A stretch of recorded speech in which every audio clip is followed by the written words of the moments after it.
Bonjour tout le monde, c'est Christine de Style Harmonie. Merci de me rejoindre. Alors aujourd'hui, je vous propose de faire de très jolies décorations pour des barrettes, pour des peignes ou alors sur des serre-têtes pour les mariages en particulier, mais ça pourrait être pour n'importe quelle occasion. Et je vais vous montrer comment c'est fait avec quelques petits coups de pinceau. Et puis surtout, après beaucoup d'imagination et de créativité, vous allez pouvoir créer une infinité de possibilités. Alors je vais mettre ça de côté parce que c'était juste pour vous donner un petit aperçu. Et avant même d'aller plus loin, je vais vous montrer ici. Donc ça, c'est juste un projet. Je vais vous montrer, parce que sur le fond blanc, vous n'allez rien voir, ce genre de choses. Donc on appelle ça des appliqués. Ce sont des broderies. En l'occurrence ici, qui sont faites en coton, qui sont absolument magnifiques. J'espère que vous allez voir le côté brillant. Alors, si cela vous intéresse, je vous mettrai le lien dessous où je les ai achetés pour vraiment une bouchée de pain. Parce que ça, normalement, rien que ça vaut au moins dans les 10 € si c'est pas plus. Et j'en ai eu toute une ribambelle de toutes les tailles différentes pour à peine une douzaine d'euros, plus les frais de livraison. Mais ça vaut vraiment le coup. Alors, dans le stock que j'ai eu, j'avais aussi ce genre-là. J'ai eu plein de modèles différents, de toutes les tailles. Ils sont tellement bien faits que quelquefois on n'arrive même pas à voir la différence entre l'avant et l'arrière. Alors c'est ce que j'ai utilisé aujourd'hui dans mes décos. Sauf que comme vous pouvez le voir, c'est un tissu qui est plutôt mou. Et c'est très difficile à utiliser en tant que tel. Par contre, ça pourrait faire de super décorations ici. J'ai pensé faire d'autres vidéos, comment on pourrait les monter en bijoux. Ça pourrait être un bracelet comme ici. Ça pourrait être des boucles d'oreilles. Ça pourrait être aussi en collier, pourquoi pas. Mais ça, ce sera l'objet d'une autre vidéo.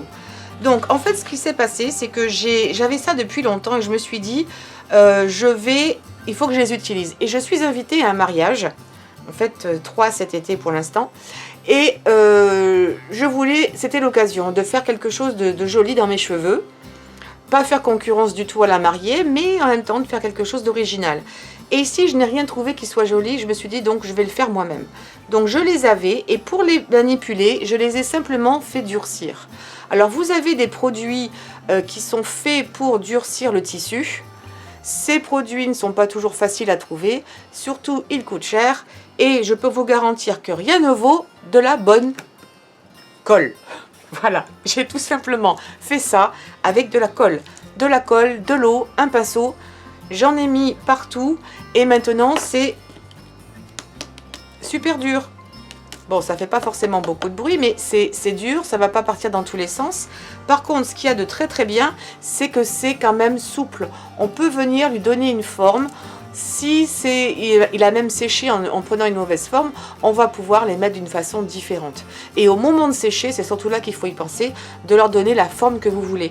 Par exemple, ici, je voulais avoir une petite fleur en 3D. Comme vous savez, j'aime pas tout ce qui est trop plat. Donc, j'ai mis de la colle autour de ma fleur. Enfin, pas autour, mais dedans, j'ai fait rentrer, mais je vais vous montrer. Et ensuite, j'ai utilisé un flacon assez fin ici. J'ai utilisé le dessus de mon spray. J'ai mis ma fleur par-dessus. Je l'ai bien mise en forme. J'ai laissé sécher. Et maintenant, elle est complètement dure. Et j'ai une fleur en 3D. Donc ça, c'est super. Et je vous dis, il n'y a rien de besoin d'acheter. Donc ça, c'est une colle américaine. Utilisez une colle, comme je vous dis souvent, qui s'appelle vinylique. Quelle que soit la marque, ça fonctionnera. Alors maintenant, je vais vous montrer comment j'ai fait, mais c'est vraiment facile. Ce qu'il vous faudra, ça sera évidemment votre colle. Il vous faudra un pinceau dur, c'est-à-dire avec des poils pas mous, un pinceau dur.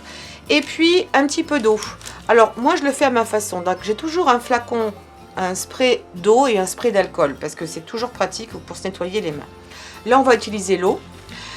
Et si vous voulez vraiment faire différemment, vous pourriez aussi mélanger un petit peu d'eau à votre colle. Moi je préfère faire différent. Et je trouve que ça marche mieux. Je contrôle mieux ma quantité d'eau. Parce que 50-50, c'est souvent les ratios qu'on dit, 50% d'eau, 50% de colle. Mais je trouve qu'il y a trop d'eau. Alors, je vais prendre une de mes fleurs ici, de mes pièces de broderie que je n'ai pas encore collées. Et vous voyez, comme c'est mou, c'est pas facile à utiliser. Donc, essaye de trouver le bon côté.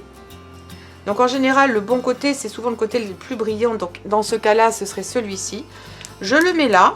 Je vais mettre quelques coups d'eau et il va se détendre. Ça va détendre à la fois mon tissu C'est aussi une technique que l'on peut utiliser avant de faire du collage de papier. Donc là, je vais me rapprocher. Je vais peut-être même me mettre sous un fond blanc. Je ne sais pas si vous allez... un fond rose, ce sera mieux, voilà. Donc vous le faites bien rentrer l'eau de partout. Ce n'est pas la peine qu'il soit trempé, mais simplement votre eau ici va permettre à votre colle de bien pénétrer. Alors cela marchera si c'est un matériau poreux, un matériau naturel, c'est-à-dire ici c'est du coton, c'est du 100% coton, donc je sais que ma colle va bien pénétrer. Par contre, si c'est une fibre artificielle, bah, ça risque de simplement la colle va rester en surface, elle ne va pas pénétrer dans la fibre, parce que si c'est une fibre plastique, comme on fait maintenant l'acrylique ou autre, bah, ça ne va pas faire grand chose. Donc posez la question si vous en trouvez, est-ce que c'est du coton ou est-ce que c'est une fibre non poreuse? Donc une fois qu'on l'a aspergé, on vient prendre de la colle et on va tout simplement venir, on n'a pas besoin de faire très attention à ce que l'on fait, dans le sens où on déborde, vous voyez, je ne cherche pas à faire quelque chose de parfait, parce que ça va être parfait de toute façon après. Et je vais vous montrer d'autres pièces que j'ai faites comme ça, et on ne voit pas qu'il y a de la colle dessus, tout simplement parce qu'elle va sécher de façon totalement transparente. Et là, j'appuie bien, je fais bien rentrer la colle ici, au cœur de ma fibre, pour qu'elle aille partout. Je retourne, donc j'ai mon avant qui est de l'autre côté, ça c'est mon arrière. Je fais en sorte qu'il y en ait plein. Et je vois qu'il y en a plein, quand j'appuie et que ça sort, c'est que c'est imbibé, ça suffit. Donc une fois que vous avez fait ça, vous allez, alors ça c'est le tissu qui a un petit quelque chose, on peut venir rectifier après, mais surtout ne les laissez pas tremper là-dedans. Parce que quand vous allez décoller, vous allez avoir toute cette colle qui va se coller autour. Donc une fois que c'est fait, vous prenez un autre morceau ici c'est du papier sulfurisé, vous savez, pour la cuisine. Vous en prenez un œuf et vous l'étalez et vous le laissez sécher. Alors en fonction de la température, ça peut prendre quelques heures à une nuit. Éventuellement, vous les retournez ensuite et vous laissez bien sécher de l'autre côté. Donc vous allez faire ça avec toutes vos pièces. Donc maintenant, je peux mettre ça de côté. Je vais juste mettre mon pinceau dans l'eau pour pas qu'il ne s'abîme. Voilà, un petit torchon. Et je suis à vous. Donc, une fois que vous les avez décollés, si vous avez des fois un petit peu de colle qui est sortie, ben vous la coupez parce que ça se coupe très bien. Et vous avez vos pièces qui sont prêtes à l'emploi et qui sont dures. Alors, moi je les ai pris blancs. Il en existe des fois dans d'autres couleurs. Mais sachez que, vu que c'est déjà collé, vous pouvez très bien les peindre. Si vous avez envie d'avoir une couleur rosée ou n'importe quelle autre couleur, vous pouvez utiliser de la peinture acrylique. Un tout petit peu, à moins que vous vouliez des couleurs très vives, parce que l'acrylique a tendance à sécher en étant plus foncé. Alors vous pourriez également le mélanger directement à votre colle, mais ça va peut-être vous induire en erreur sur la teinte finale. Mais si vous avez envie, vous pouvez totalement les colorier. Et voilà ce que ça donne. Donc c'est vraiment parfait et on voit pas qu'il y a eu de colle. On sait simplement que c'est un petit peu dur, mais c'est malléable. Et si encore une fois vous voulez leur donner une petite forme, un peu comme ici, vous pouvez. Alors maintenant, l'idée c'était de monter ça, puisque je vous disais j'étais invitée à un mariage. C'était, je vais le mettre de côté, je vais le mettre là-dessus et je vais le mettre de côté parce qu'il faut que je travaille sur une couleur un peu foncée. Donc j'avais dans l'idée d'utiliser des serre-têtes parce que j'adore les serre-têtes, j'en mets, oups, excusez-moi, j'en ai tout le temps. Et donc j'avais l'idée d'utiliser des serre-têtes. Alors j'ai acheté des serre-têtes tout à fait ordinaires ici, blancs, et je suis venue tout simplement coller par-dessus un bout comme ça de, comment on appelle ça, de broderie, mais vous savez qu'on achète en ruban. Donc je suis venue le coller et je l'ai fait hier soir, je ne me suis pas rendu compte, je ne sais pas si vous le verrez à la vidéo, mais que c'est pas blanc, en fait c'est légèrement crème. Alors quand je mets mon blanc par-dessus, on voit une petite différence. Donc j'avais dans l'idée d'utiliser ça et de mettre quelques fleurs par-dessus en décoration. Or je trouve que quand, et vous me direz vraiment j'ai besoin de votre opinion, mais quand on met la fleur par-dessus, on ne la voit plus, elle disparaît, on ne voit plus grand chose. Alors que si j'utilise un serre-tête déjà beaucoup plus fin et foncé, à la limite il pourrait peut-être être blanc, mais on voit davantage les fleurs et tous les détails. Je vais quand même revenir ici. Voilà, vous voyez la différence? Là on voit bien, là je trouve qu'elle est perdue dans la masse, on voit plus grand chose, on voit même plus les détails de la fleur. Alors que là tout de suite ça ressort. Donc il y a l'idée du serre-tête, si ça vous tente, moi je suis là pour vous donner des idées, vous montrer les techniques, après vous choisissez votre support. Mais avant de coller, ce que je vous conseille c'est de le faire à plat, parce que là ce que j'essayais de faire c'est d'au moins voir la taille que j'allais utiliser. Donc je me suis dit ça c'était un petit peu court, ne le faites pas trop près de votre oreille parce que ça risque de vous embêter. Mais je me suis dit je vais en mettre deux. Donc une fois que j'ai été décidée sur la longueur, c'est-à-dire qu'en fait, je vais faire ce genre, si je pars là-dessus, je fais faire ce genre de dessin là. Vous voyez, là je suis encore trop près. C'est pas évident de vous montrer à la bonne distance. Donc de faire un peu ce style-là, mais sur un côté du serre-tête. Je ne vais pas faire tout le tour. Alors là, c'est raide et ça a tendance à rester en l'air. Mais une fois que j'aurai décidé de tout coller, je vais venir coller ici. Et ça va prendre la position de ma tête, ça va pas rester en l'air comme ça, ce serait pas très joli. Donc je vous disais donc de faire votre patron à plat, et une fois que vous êtes contente avec votre dessin, vous allez pouvoir le coller sur votre serre-tête. Donc ici ce que j'ai fait, c'est que j'ai voulu aussi incorporer quelques plumes parce que je trouve ça adorable et puis c'est léger, ça va peut-être adoucir l'ensemble également. Donc de mettre quelques plumes, donc là j'ai mis deux formes. Encore une fois, si quelque chose ne vous plaît pas ou vous voulez les raccourcir, prenez des ciseaux et vous coupez. C'est un peu comme si vous coupiez dans du carton. Et donc là j'ai opté pour mettre quelques plumes. Je vais garder, je pense, tout ça blanc. Et si vous avez des plumes qui, comme ici, sont pas forcément d'une qualité extraordinaire, celles-ci sont prises d'un boa. Ce que je vous conseille de faire, une fois que vous aurez terminé, c'est de mettre un petit coup de lac.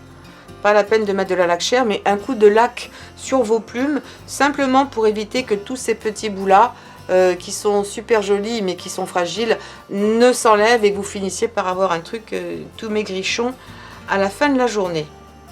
Donc je me suis dit faire ce genre de choses là, mettre une fleur au milieu ici, rajouter pourquoi pas également une petite perle ici, donc une perle avec un dos plat. Je vais quand même me rapprocher. Voilà, peut-être que je devrais le mettre dans ce sens, mais oui. Christine, tu as un cerveau certain. Donc ça, tout de suite, c'est mieux. Donc, il y a plein de possibilités. Après, si c'est trop long, je peux venir les couper. Je pourrais peut-être même leur donner une petite forme. Et quant à ces petites fleurs-là, je me suis dit que je pourrais aussi venir les rajouter parce que ça fait un peu raide, un peu droit. Et rajouter ici quelques fleurs. Alors, si j'ai envie, je couperai cette petite queue. Et je rajouterai la fleur ici pour donner un peu plus de volume. En fait, ce qui me plaisait vraiment beaucoup, mais là je me suis dit que ça ferait trop marié. Et le but, c'est pas du tout d'essayer de la concurrencer ou de l'éclipser, loin de là. C'est peut-être de rajouter ce genre de choses ici. Vous voyez, un de chaque côté. Mais tout de suite, ça prend forme. C'est magnifique. C'est vraiment très joli. Et si c'est trop grand, rien ne nous empêche de venir le couper. Mais regardez comme cette pièce est superbe. Rajoutez quelques perles comme ça, ici ou là. Si vous n'en avez pas des perles comme ça, bah, il y a l'option évidemment d'aller les acheter ou de les faire avec de la colle à chaud. Donc là, mon exemple n'est pas complètement terminé, mais avec simplement du vernis à ongles, on vient cumuler différentes épaisseurs et après autour, on peut venir couper. Donc je vais vous le montrer. Et on va revenir soit avec du vernis à ongles, soit avec de la peinture acrylique. Je suis en train simplement de le couper pour vite vous montrer. Parce que quand ça sèche, c'est un petit peu plat. Mais si on les met, on laisse sécher entre deux couches et on rajoute de la colle, ça fait tout de suite une bonne épaisseur. Un petit peu comme j'ai ici ma perle. Vous voyez, et c'est même un peu plus épais. Mais ça permet après de faire la taille que vous voulez et de faire de petits embellissements par-ci, par-là. Donc ça, c'est une idée avec encore une petite perle que j'ai mise ici. J'en mettrai un peu partout, mais là, je pense que vraiment, vous ne la verrez pas parce qu'elle est minuscule. Mais regardez comme ça pourrait être sympa sur une tête, sur un serre-tête par exemple. Alors ça, c'est la version grande que je vous propose, mais encore une fois, tout est possible et imaginable. Mais finalement, je l'aime bien. Et puis sinon, j'ai la version plus petite, un peu que je vous ai montré au départ, c'est celle-ci. Donc je vais la défaire parce que je n'ai rien collé. Donc là, j'ai décidé d'utiliser une barrette. Alors, on peut utiliser une barrette dans ce style. D'ailleurs, vous pourriez très bien aussi, là, vous avez des petits trous, venir coudre quelque chose par-dessus. Alors, il y a toutes sortes de barrettes qui existent. Les barrettes aussi qu'on clipse des deux côtés. Mais là, pour un chignon, ça, ce serait bien pratique. Et ce que je vais faire, là, je l'ai mis sur un bout de carton pour que ce soit droit. J'ai ces deux morceaux-là également que j'ai déjà fait. J'ai coupé un petit peu les queues qui me gênaient. Je veux venir complètement cacher ici ma pince parce que je la trouve pas jolie. Et j'ai même pas besoin de la peindre parce qu'elle va complètement disparaître. Et ensuite, toujours avec mes idées de plumes, parce que je trouve que ça a un petit côté, je sais pas, ange, ça a un côté aérien, léger. Donc peut-être l'écarter encore un petit peu. Mettre cette fleur-là au milieu. Et ensuite ma petite fleur 3D, j'ose tellement pas toucher à cause des plumes, encore ici au milieu. Je vais le mettre vers vous. Donc là, c'est pas droit parce que comment dirais-je, ma fleur n'est pas collée, mais vous imaginez un petit peu à quoi ça ressemble là. Et puis mettre une perle au milieu. J'ai presque trop de lumière. Mais voilà un peu l'idée que j'ai de faire ça sur une pince. Encore une fois, ça pourrait tout à fait la même idée sur un peigne, vous savez, que l'on vient planter dans les cheveux. Ce serait également très joli. Ça, c'est un petit peu raide, mais je pourrais la mettre un petit peu comme ça en biais, la mettre en forme. Donc voilà, il y a plein de choses. Donc une fois que ça, je pense que je suis décidée. Ça, je crois que c'est un petit peu grand. Vous me direz ce que vous en pensez. Est-ce que vous croyez que si je mets ce genre de choses, c'est concurrencer la mariée ou pas? Parce que c'est vraiment pas l'idée, mais je trouve seulement ça joli. Ou alors je pourrais l'offrir à quelqu'un, pourquoi pas. Mais bon, donc voilà. Je voulais vraiment partager ça avec vous parce que c'est tellement facile à faire. Ça ne coûte pas cher. Vous avez besoin que de colle. Encore une fois, si cela vous intéresse, je vous mettrai le lien. Je crois que je l'avais trouvé sur eBay. Ces sachets, ça vient, je vous disais, même pas pour... après, ça a peut-être augmenté parce qu'il y a tellement longtemps, mais dans les 12-13 €. Et puis, vous rajoutez les frais de port, mais ça ne pèse pas lourd. Hein. Donc, et puis, d'une excellente qualité. Alors, dites-moi ce que vous en pensez. Lequel des deux serre-tête, si je devais en utiliser un, j'utiliserais. À mon avis, celui-ci... Pour ce cas-là, n'est peut-être pas adapté, alors qu'un beaucoup plus fin et plus foncé, peut-être serait mieux. Et surtout, bon, finalement, je crois que j'ai un gros faible pour ça. En fait, j'aime tout, je sais pas. C'est toujours comme ça, j'aime tout. Alors, et hop, je suis en train de voir aussi une petite fleur. Non, ça va pas. Elle traînait sur mon bureau, mais pourquoi pas. Tiens, au milieu. Je digresse, je suis désolée, mais... Oh, mais c'est pas vilain. Attendez, je vais lui raccourcir la queue. Vous êtes comme si vous étiez en direct avec moi, mais regardez, dans l'idée, c'est pas vilain. Peut-être qu'elle est un petit peu rouge, on pourrait mettre une couleur plus délicate, mais ce n'est pas vilain du tout. Non, j'en ai pas d'autres ici, mais ouais, à voir. Oh, j'aime bien. Finalement, j'aime bien. Enfin bon, donnez-moi votre opinion, parce que là, je pourrais rester pendant des heures et imaginer d'autres dessins, tellement que j'ai parce que je vous ferai de toute façon d'autres tutoriels et on fera certainement des bijoux avec ça, parce qu'il y a plein d'idées et je suis sûre qu'on peut vraiment s'amuser. Alors, allez, cette fois-ci, je vous laisse. N'oubliez pas de me donner un pouce en l'air, de laisser des commentaires également sous la vidéo parce que j'adore vous lire, et puis de souscrire à cette chaîne si ça n'a pas été encore fait, et puis de partager sur les réseaux sociaux. Voilà, je vous fais de très très gros bisous et je vous dis à très bientôt. Portez-vous bien.